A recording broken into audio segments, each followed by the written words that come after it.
Video प्रश्नावली 6 जो कि 9th क्लास भारतीय भवन से है। तो यहाँ पे इसका फर्स्ट क्वेश्चन देखेंगे। जैसे रिक्त स्थानों की पूर्ति करें, तो यहाँ पे जो खाली स्थान है उसे हमें भरना है।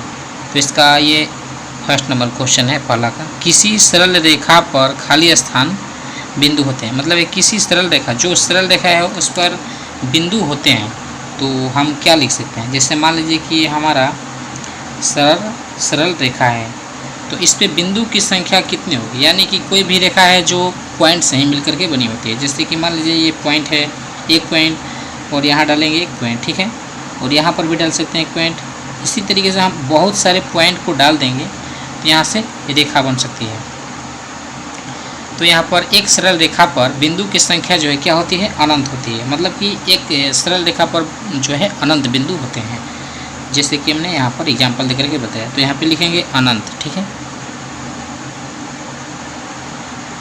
अब देखेंगे इनके दूसरे क्वेश्चन को। तो यहाँ दूसरा क्वेश्चन कह रहा है कि किसी बिंदु से खाली स्थान सरल रेखाएं खींची जा सकती है।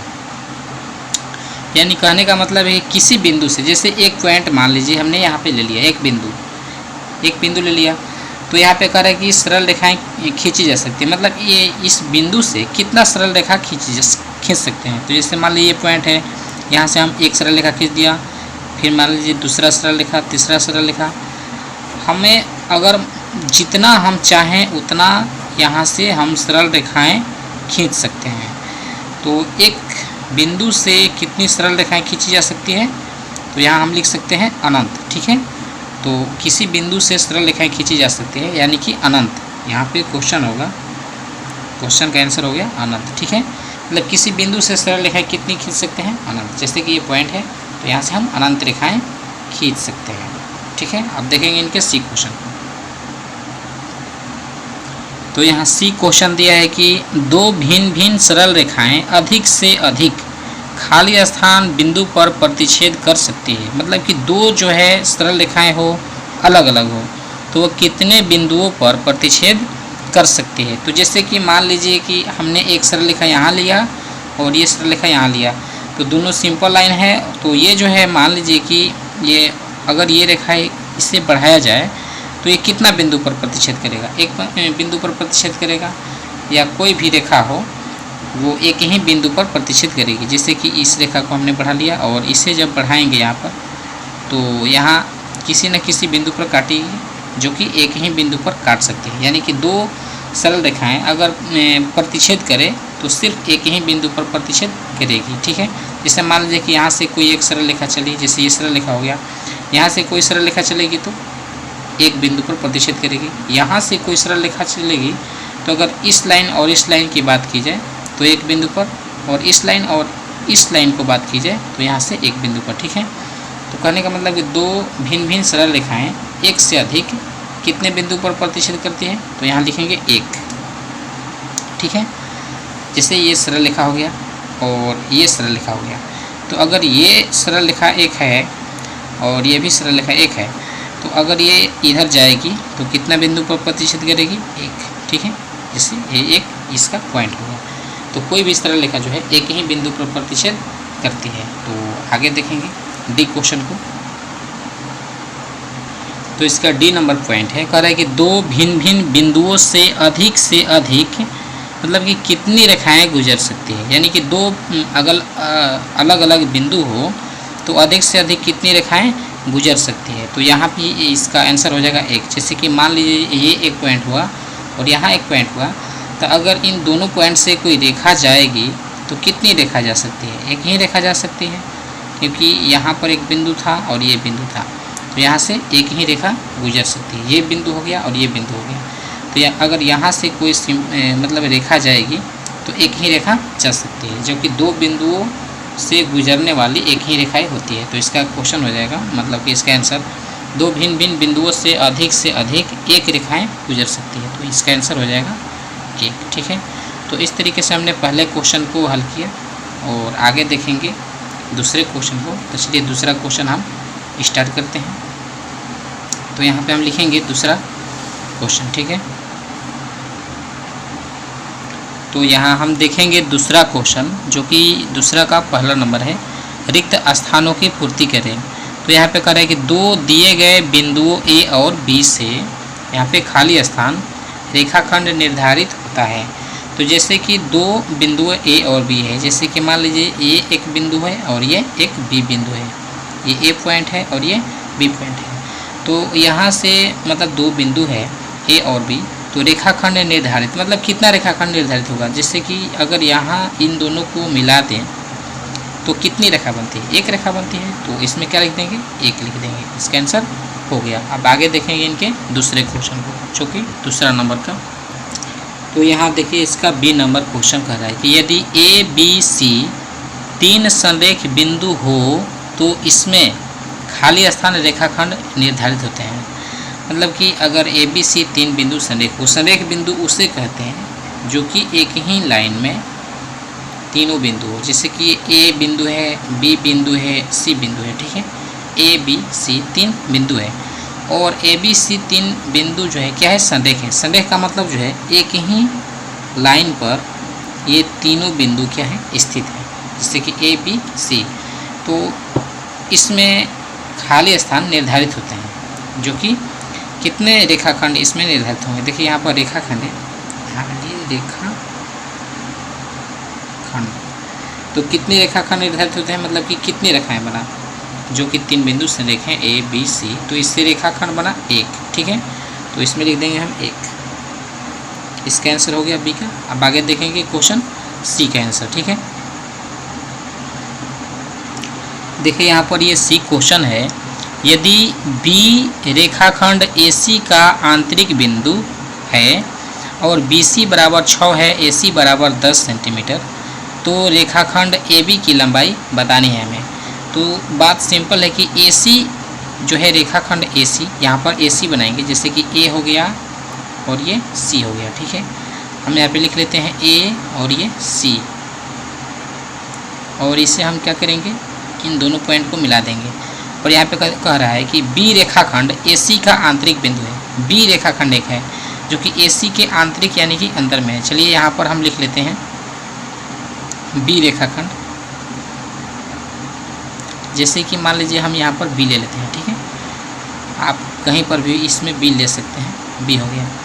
और यहाँ पे कह अब देखिए क्वेश्चन को पूरा हो जाएगा आपको कंप्लीट। बी रेखाखंड AC का आंतरिक बिंदु है। बी जो है रेखाखंड AC का आंतरिक बिंदु है। बी बिंदु जो है AC रेखा का आंतरिक बिंदु है, ठीक है। और यहाँ पे AC दिया है 10 सेंटीमीटर, यानी कि ये यहाँ से यहाँ तक पूरा AC है। तो इस AC का जो लंबाई दिया है कितना, 10 सेंटीमीटर है, ठीक है। और यहाँ पे BC कितना है, 6 सेंटीमीटर। ये जो यहाँ से BC है ये कितना दिया है,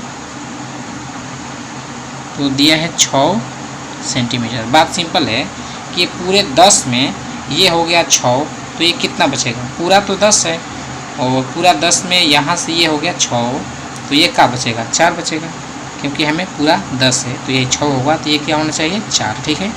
तो यहाँ से हम लिख सकते हैं AB की लंबाई क्या है, 4। यहाँ पे लिखेंगे AB बराबर 4 सेंटीमीटर।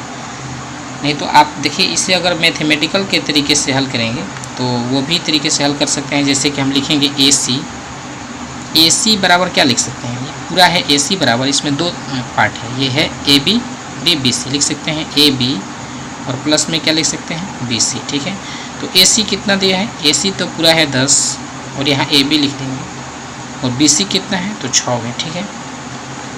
अब देखिए यहाँ लिखेंगे AB, 6 प्लस में उस सेट जाएगा तो 10 माइनस 6 हो जाएगा, 10 में से 6 घटेगा तो क्या बचेगा, 4 बराबर ये होगा AB, यानी कि AB बराबर 4 सेंटीमीटर। इस तरीके से भी हमने इसे हल किया। तो ये हुआ हमारा मैथमेटिकल तरीका और ये हुआ हमारा सिंपल तरीका, दोनों एक ही चीज़ है। चलिए ये क्वेश्चन हमारा C पूरा होता है। अब आगे देखेंगे क्वेश्चन D को, ठीक है।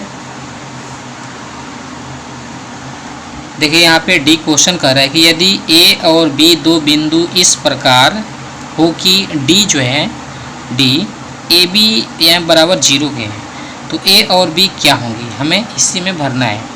तो जैसे कि मान लीजिए कोई बिंदु हो और वो A मतलब कि A भी 0 और B भी क्या है 0 है, तो मान लीजिए कि ए, जो कि ए भी यहाँ पर है और बी भी यहीं है। मान लिया हमने कि ये एक बिंदु है और ये एक बिंदु क्या है, बी है। तो ये दोनों बिंदु जो है क्या होंगे, उभयनिष्ठ होंगे। तो यहाँ पे हम लिख सकते हैं उभयनिष्ठ, ठीक है। तो उभयनिष्ठ यानी संपाती लिख सकते हैं, क्योंकि दोनों एक ही जगह पर है। तो ये हो जाएगा हमारा संपाती और या उभयनिष्ठ, तो दोनों एक ही चीज़ है। चलिए हो गया। अब आगे देखेंगे अगले क्वेश्चन को। तो यहाँ से हम लिखेंगे इनके ई। तो चलिए ई क्वेश्चन लिख लेते हैं हम। तो देखिए यहाँ पर ये ई क्वेश्चन को हमने लिख लिया है। सरल रेखा एल और एम समांतर होगी यदि दोनों में उभयनिष्ठ बिंदुओं की संख्या होंगे। तो बात सिंपल है कि एल और एम क्या है, समांतर रेखा। जिससे मान लीजिए कि ये एल रेखा है और ये रेखा क्या है, एम है। दोनों क्या है, समांतर रेखा है। तो दोनों जब ये समांतर रेखा है तो इसमें मतलब कि ये कटेगी कहाँ, मिलेगी कहाँ, कहीं नहीं मिलेगी, क्योंकि दो समांतर रेखाओं के बीच की दूरी कहीं भी समान होती है। तो ये भी चली जाएगी समांतर अनंत तक और ये भी चली जाएगी अनंत तक। तो ये रेखाएं तो कहीं एक दूसरे पर क्रॉस नहीं करेगी, ना ही एक दूसरे से जुड़ेगी और ना मिलेगी। तो इसमें उभयनिष्ठ बिंदु कहाँ होंगे, नहीं होंगे। तो इसमें लिख सकते हैं कि उभयनिष्ठ बिंदुओं की संख्या क्या होगी, 0 यानी कि 0, ठीक है। तो ये है हमारा ई का क्वेश्चन, ठीक है। अब जैसे मान लीजिए कि अगर कोई रेखा क्रॉस करती है, जैसे ये रेखाएं हैं और ये रेखाएं, तो क्रॉस करेगी तो ये तो मिल जाएगी बिंदु 1। लेकिन जब ये समांतर रेखा होगी तो इसमें बिंदु नहीं होंगे उभयनिष्ठ, मतलब कि एक भी बिंदु ये क्रॉस नहीं करेगी ये रेखा, तो बिंदु नहीं होंगे। तो सरल रेखाएं एल और एम समांतर होगी यदि दोनों में उभयनिष्ठ बिंदुओं की संख्या क्या होंगे, 0, ठीक है। आपको ये वीडियो कैसी लगी आप हमें कमेंट में ज़रूर बताएं। वीडियो देखने के लिए धन्यवाद। अगर चैनल को सब्सक्राइब नहीं किया है तो कृपया चैनल को सब्सक्राइब जरूर करें। ये क्वेश्चन नंबर 3 9th क्लास का भारतीय वन से। यदि और प्रश्नावली 6 है, यदि एल जो है रेखा है, ए बी रेखाखंड ए बी की लंबाई को व्यक्त करता है। एल रेखा जो है ए बी रेखाखंड ए बी की लंबाई को व्यक्त करता है, तो रिक्त स्थानों की इस प्रकार भरे कि कथन क्या हो जाए, सत्य हो जाए। तो इसमें दिया है एल ए बी, मतलब ये जो पूरी रेखा है, जिसे मान लीजिए कि यहाँ पर हमने एक पूरी रेखा लिख लिया है, जैसे कि ए हो गया, ये बी है। तो यहाँ पे एल जो है ए सी, मतलब कि इसमें सी रेखाखंड ए बी पर है। मान लीजिए कि सी रेखाखंड यहाँ पर है, ठीक है। तो यहाँ से ए सी जो है, ए सी एक रेखा हो गया और यहाँ पर मतलब कि इसमें क्या और जोड़ेंगे कि ये पूरी ए बी के बराबर हो जाएगा। तो यहाँ से तो जैसे मान लीजिए कि ए सी और प्लस में इसे क्या लिख सकते हैं, सी बी। तो मतलब यहाँ पे क्या होगा, सी बी होगा, क्योंकि ए सी और सी बी को जब प्लस करेंगे तो यहाँ से पूरे हमें ए बी रेखा मिल जाएगा, ठीक है। तो यहाँ पे क्या होगा, सी बी होगा। ये क्वेश्चन आपको क्लियर है। ये क्वेश्चन नंबर 3 था। तो अब देखेंगे क्वेश्चन नंबर 4 को, ठीक है। तो ये क्वेश्चन नंबर 4 का फर्स्ट नंबर है, कह रहे कि रिक्त स्थानों की पूर्ति करें। एक समकोण में अंश होते हैं, जैसे कि कोई भी समकोण हो तो वो कितना अंश का होगा, यानी कितना डिग्री का होगा, तो वो होगा 90 डिग्री। तो यहाँ पे हम लिख सकते हैं क्या, 90 डिग्री यानी कि 90 अंश, ठीक है। ये क्वेश्चन आपको समझ में आ गया होगा, ये लाइन को याद करना होगा। तो आप देखेंगे इनके दूसरे क्वेश्चन को। तो चलिए दूसरा क्वेश्चन हम लिख लेते हैं यहाँ पर। देखिए क्वेश्चन दूसरा नंबर हम समझेंगे। कह रहा है कि यदि बिंदु x बी ए सी के अभ्यंतर में है, तो सबसे पहले बी ए सी कोण बनाएंगे। चलिए यहाँ पर हम जैसे मान लीजिए कि ये बी और ये हो गया ए और ये हो गया सी, ठीक है। हमने क्या किया कि बी ए सी कोण बनाया और कह रहा है कि x बिंदु बी ए सी के अभ्यंतर में, यानी कि बी ए सी के अंदर में x बिंदु कहीं पर है, जिससे मान लीजिए कि यहाँ पर है, ठीक है। तो जब इसे मिला देंगे हम, कहीं भी आप मान सकते हैं, मान लीजिए यहीं पर है, तो अगर जिससे हम इसे मिलाएंगे और ये हो जाएगा x बिंदु, ठीक है। आप कहीं पर भी इसमें बिंदु मान सकते हैं। तो बी ए एक्स यहाँ पर अब दिया है कि बी ए एक्स 42 डिग्री है। बी ए एक्स कितना है, 42 यानी कि 42 डिग्री, और बी ए सी है 70 डिग्री। बी ए सी कितना है, टोटल पूरा कोण है 70 डिग्री, ठीक है। तो हमें मान बताना है एक्स ए सी की, एक्स ए सी यानी इस कोण की माप बतानी है। तो तो अब देखेंगे इसमें, देखिए हम क्या करेंगे कि दोनों कोण को जोड़ देंगे। जैसे कि BAC, इसमें कितना कोण है, 2 कोण है। तो यहाँ पर हम लिखते हैं जैसे BAC, लिखेंगे कोण BAC बराबर, मतलब ये जो है BAC पूरा 2 कोण से बना है। BAX लिखेंगे कोण BAX प्लस, अब ये हो जाएगा हमारा XAC, ठीक है। तो अगर हम इसके मान को बैठाएंगे, BAC कितना दिया है, पूरा कोण तो हमारा 70 डिग्री है, और पूरा 70 में ये 28 हो गया, तो ये क्या होगा, मतलब ये 70 में से जब 42 घटाएंगे तो ये कोण बच जाएगा। तो अब लिखेंगे यहाँ पर BAX कितना दिया है, 42 दिया है। हमें क्या बताना है, कोण XAC की वैल्यू। तो यहाँ से ये 42 जो है प्लस में इस साइड आएगा, तो 70 माइनस 42 और बराबर हो जाएगा कोण XAC, ठीक है। तो जब इसमें माइनस करेंगे 70 में से 42, तो क्या बचेगा, 28 बराबर कोण XAC, ठीक है। तो हमें कोण XAC की वैल्यू क्या मिल गई, 28 डिग्री मिल गई। तो बात सिंपल है कि मतलब ये पूरा जो है 70 है, पूरा क्या है 70, तो पूरा 70 है, तो 70 में से अब यहाँ पे ये दिया है 42, तो 70 में से 42 दिया हो गया, तो ये क्या हुआ, 70 में से 42 घटाएंगे तो ये कोण बच जाएगा। तो इस तरीके से हमने ये क्वेश्चन को पूरा किया, ठीक है। आपको ये वीडियो कैसी लगी आप हमें कमेंट में ज़रूर बताएं। वीडियो देखने के लिए धन्यवाद। अगर चैनल को सब्सक्राइब नहीं किए हैं तो कृपया सब्सक्राइब जरूर करना। करेंगे एक्सरसाइज 6 का क्वेश्चन नंबर 5। यहाँ का रिक्त स्थानों की पूर्ति करें। तो जैसे कि 5 नंबर का ये फर्स्ट क्वेश्चन कह रहा है कि x डिग्री वाले कोण का पूरक कोण और समपूरक कोण हमें बताना है।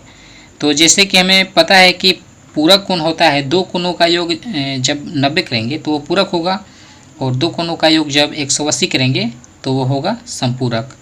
तो यहाँ x डिग्री का पूरक बताना है। तो देखिए x डिग्री का पूरक यानी कि 2 कोणों का योग 90, तो जिसमें x एक कोण दिया है x, तो दूसरा हो जाएगा 90 माइनस x, क्योंकि 2 कोणों का योग कितना होना चाहिए, 90 होना चाहिए। तो हमें एक कोण मिल गया 90, मतलब कि x, तो इसका पूरक हो जाएगा 90 माइनस x।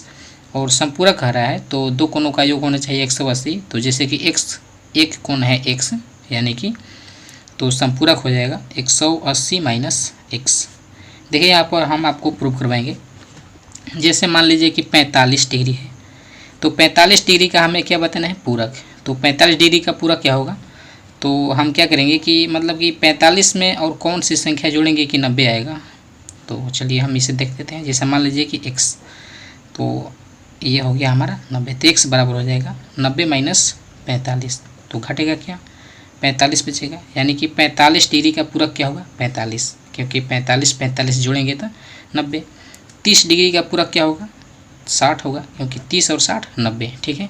तो उसी तरीके से मान लीजिए कि अगर 20 डिग्री है तो इसका पूरक कितना होगा, तो 70 हो जाएगा, क्योंकि 70 और 20 कितना होता है, 90। और समपूरक कोण की बात की जाए यहाँ पर तो 180 होना चाहिए। जैसे कि समपूरक कोण, जैसे एक कोण 90 हो गया तो दूसरा कोण हो जाएगा 90, क्योंकि 90 90 180, 90 डिग्री का समपूरक 90। अगर 100 डिग्री है तो इसका हो जाएगा समपूरक 100 प्लस 90, मतलब कि 2 कोणों का योग कितना होना चाहिए, 90, मतलब 180 आ जाए तो समपूरक, यानी कि 100 प्लस 90 जो, सॉरी यहाँ पर 80 की लिखेंगे, क्योंकि 100 और 80 हो जाएगा 180, तो ये हो जाएगा हमारा समपूरक, ठीक है। अब देखिए आगे बढ़ते हैं। 22 डिग्री के कोण का पूरक, तो बस सिंपल 90 माइनस 22 कर देंगे। 22 डिग्री के कोण का पूरक, मतलब जिस कोण का पूरक रहेगा तो लिखेंगे 90 माइनस 22, तो 90 में से 22 घटाएंगे तो जो बचेगा वो हो जाएगा हमारा पूरक। तो यहाँ पे बचेगा 68, ये हो गया 68 डिग्री, ठीक है। और समपूरक आ रहा है, यहाँ पर क्या कर रहा है, समपूरक। तो समपूरक मतलब 22 डिग्री के समपूरक, यानी कि 180 माइनस 22 कर देंगे।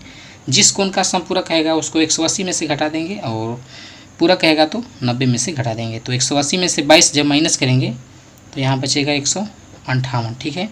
तो इस तरीके से यहाँ हम लिख सकते हैं 158 डिग्री, यानी कि पूरक कोण हो गया 68 और समपूरक कोण हो गया 159, 158। तो अब देखेंगे इनके पहले, दूसरे, तीसरे क्वेश्चन को।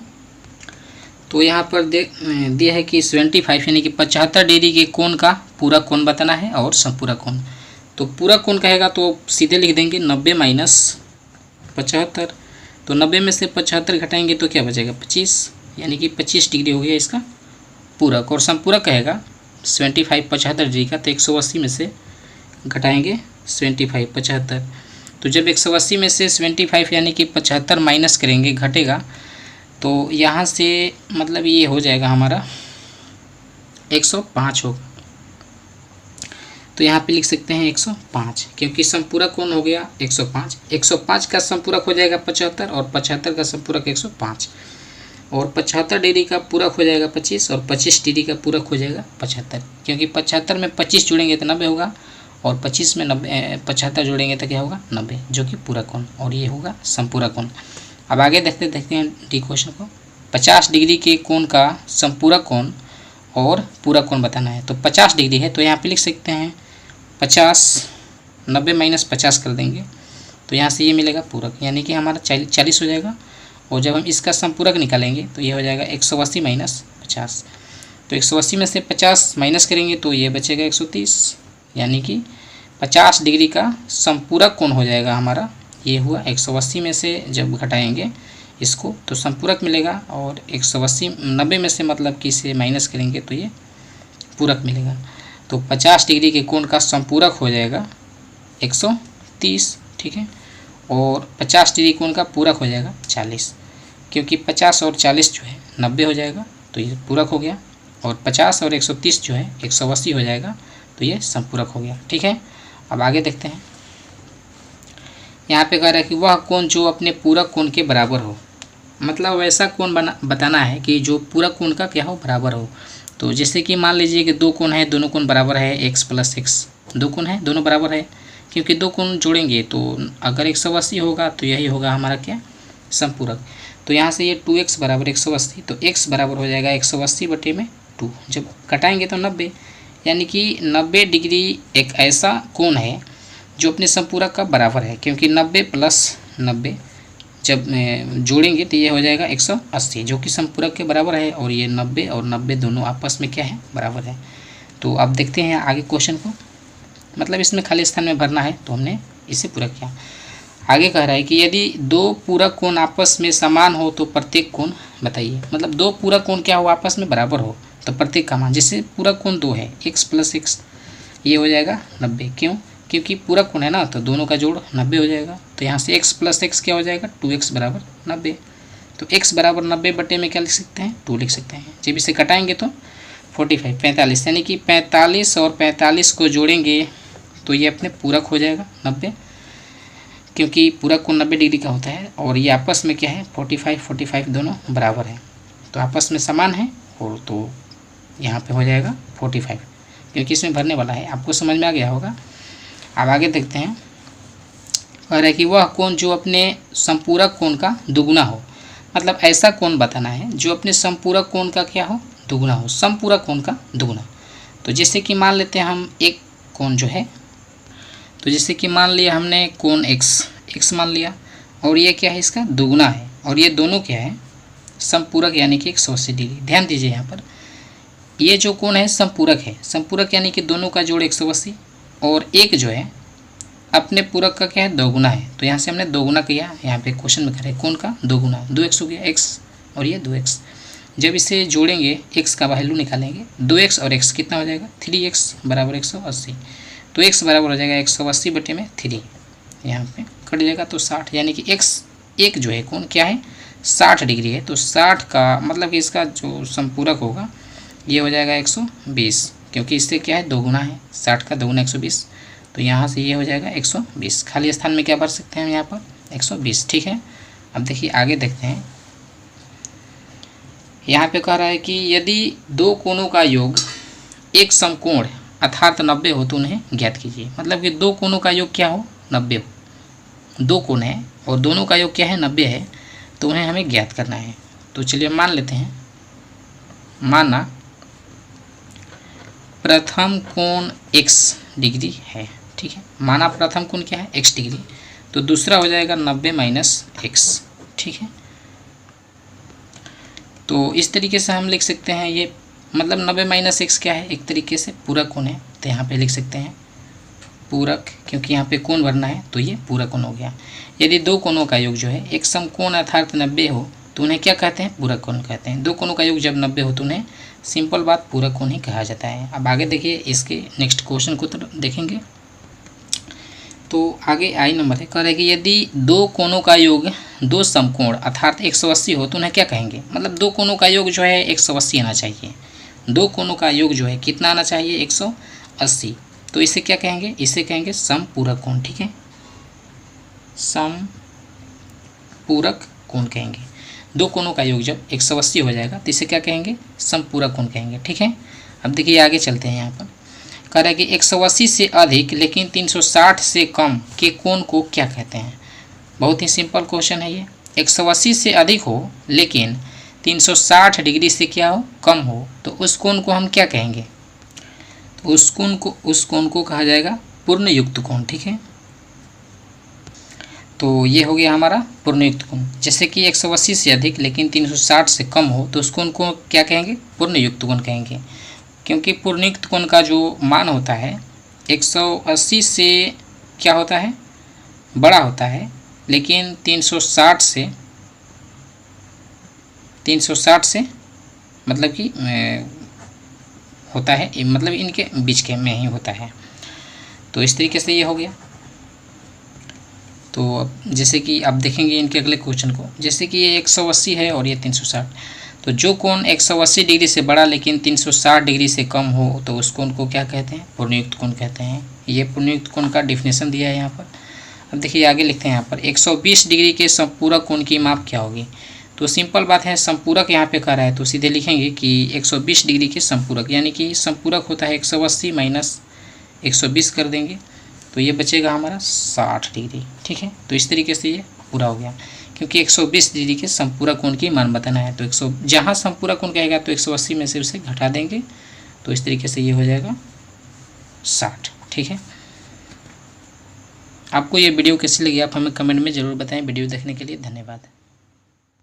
क्वेश्चन नंबर 6, एक कोण की माप अपने पूरक कोण की माप की दुगनी है तो इस कोण की माप और इसके समपूरक कोण की माप बतानी है। ठीक है, तो हम यहाँ पे देखेंगे जैसे कि एक कोण की माप जो है अपने पूरक कोण की माप की दुगनी है। तो जैसे मान लीजिए कि इसमें दो कोण है, यहाँ पे एक कोण जो है और इसके पूरक है, तो इसे मान लेंगे कि माना प्रथम कोण क्या है? x है। ठीक है, और दूसरा कोण क्या है कि इसकी दुगनी है। तो जैसे दूसरा कोण हो जाएगा हमारा, दूसरा कोण क्या होगा? 2x, यानी कि इसके दुगनी। और यहाँ पे कह रहा है कि ये दोनों क्या है? तो पूरक कोण है। तो पूरक कोण यानी किसे कहते हैं? पूरक कोण।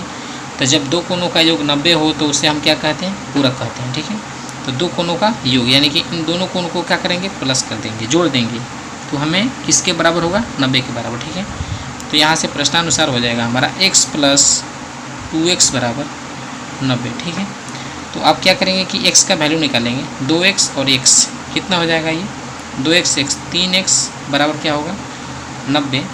तो यहाँ से x की वैल्यू मिलेगी 90 और बटे में ये जो 3 गुना में है ये चला जाएगा डिवाइड में, कटेगा तो क्या बचेगा? 30, यानी कि x जो है प्रथम कोण क्या हुआ?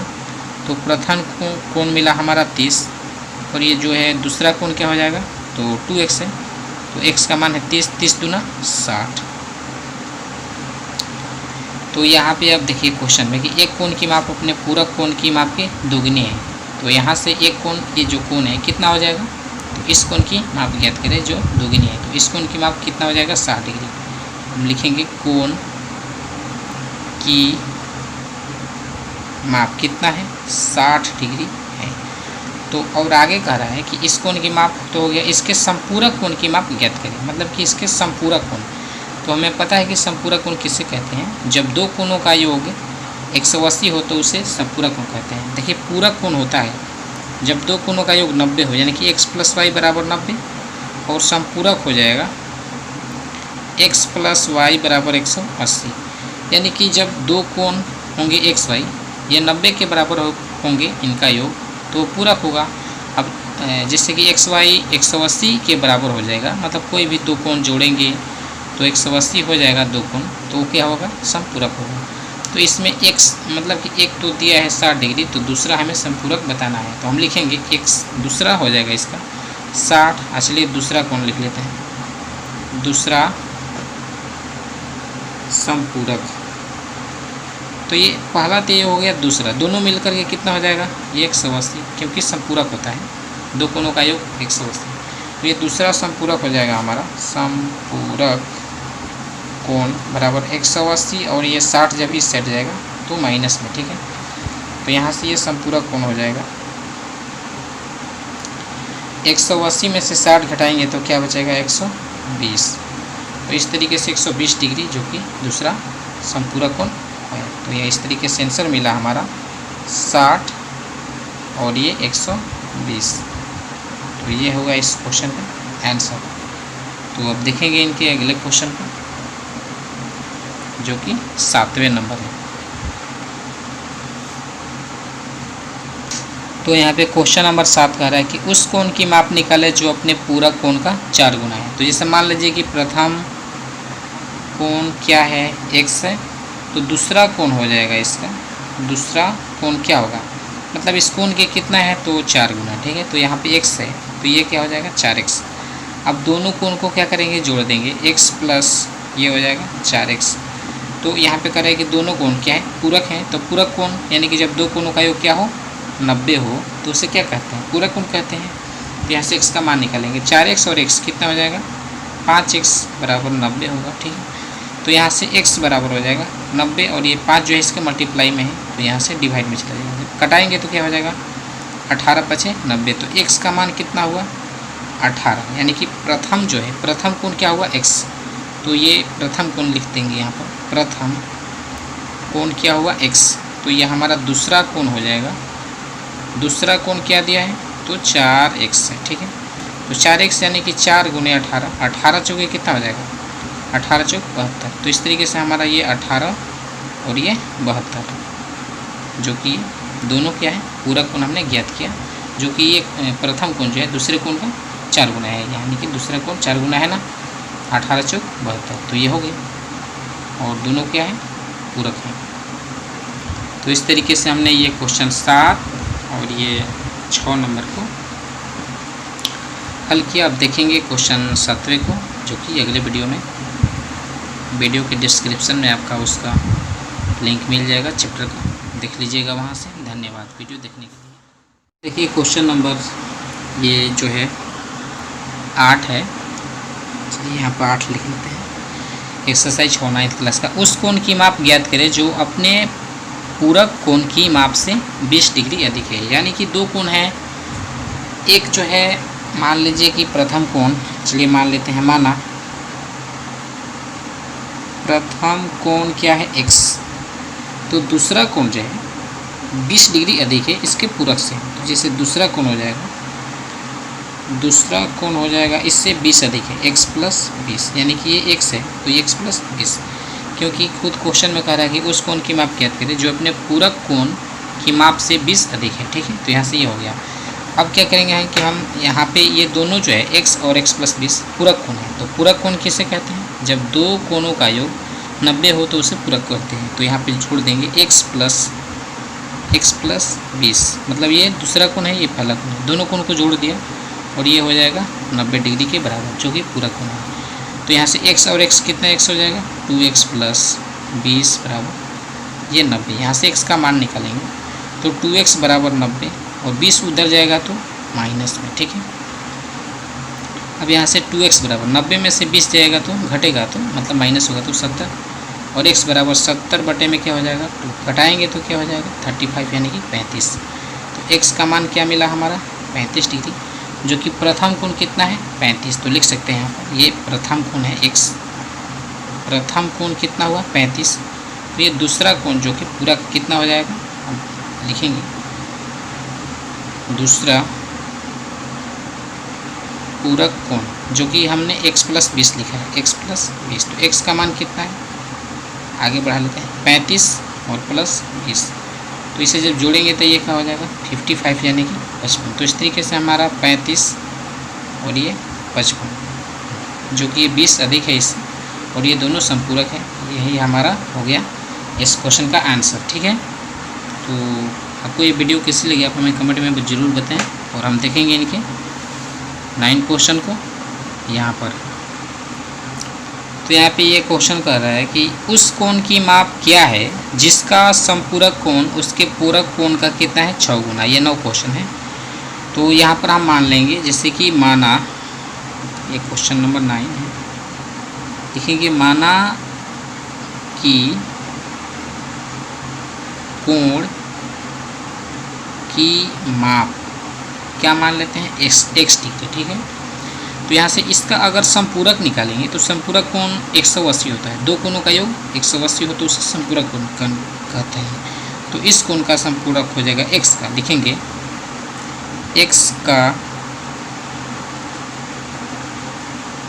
संपूरक हो जाएगा 180 माइनस x। ठीक है, क्योंकि ये x का संपूरक है।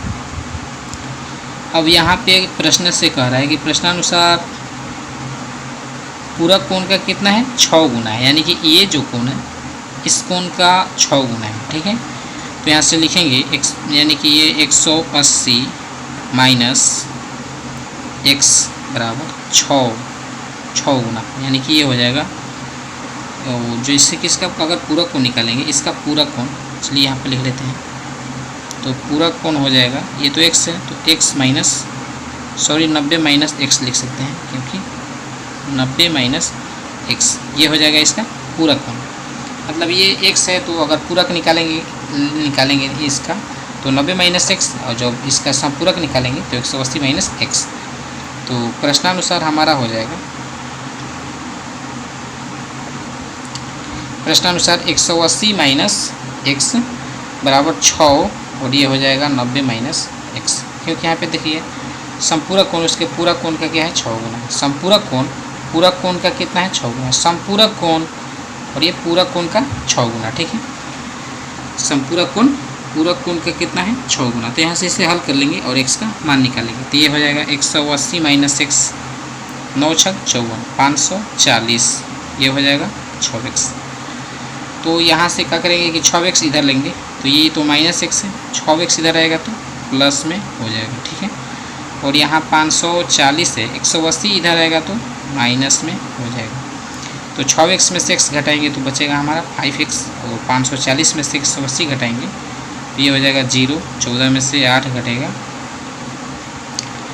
तो ये बचेगा 6, और यानी कि 4 में से 1 घटेगा तो बचेगा 3, यानी कि 360।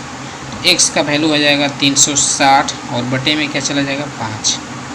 तो जब हम इसे कटाएंगे तो ये हो जाएगा 72। ठीक है, यानी कि x का वैल्यू क्या मिला 72, और यही हमें क्या रहेगी उस कोण की माप क्या होगी। तो उस कोण की माप जो है कितना होगा 72, यही हो गया हमारा इसका आंसर। ठीक है, तो अब देखेंगे लास्ट क्वेश्चन इस चैप्टर का जो कि 10वें नंबर। तो इस तरीके से हमने ये 9th क्वेश्चन को हल किया और ये 8 क्वेश्चन को यहाँ पर हल किया है। 8 और ये 9 10 क्वेश्चन को हल करेंगे। आपको ये वीडियो कैसी लगी आप हमें कमेंट में ज़रूर बताएं। तो चलिए 10 क्वेश्चन की तरफ चलते हैं। तो यहाँ क्वेश्चन नंबर 10 कह रहा है कि उस कोण का माप निकाले जिसके पूरक और संपूरक कोण का योग क्या है 120 है।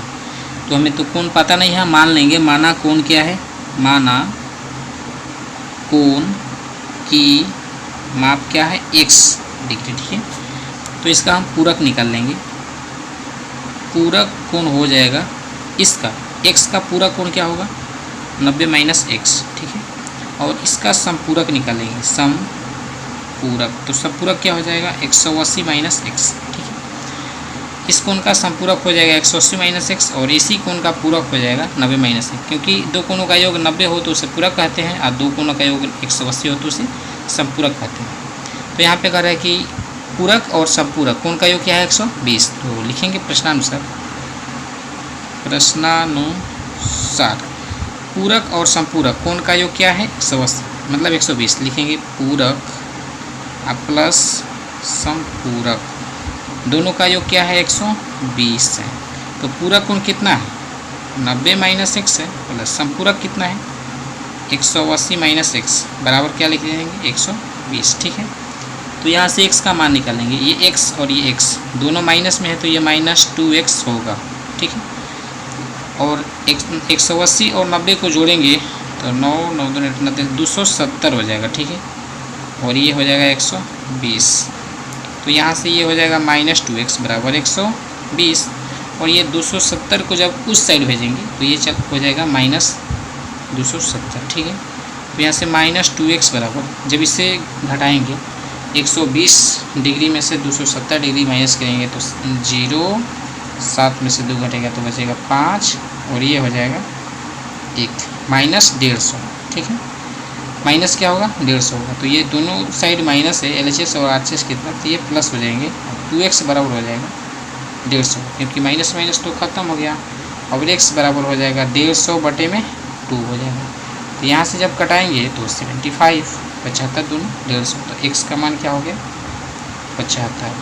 तो इस तरीके से हमने इस क्वेश्चन को हल किया, जो कि यहाँ पे कह रहा है कि उस कोण की माप निकालें, पूरा कोणों का योग 120 हो। तो यही हो गया, मतलब ये 75 ऐसा कोण है जिसका पूरा दोनों कोणों का माप जो है कितना हो जाएगा, तो 120 होगा।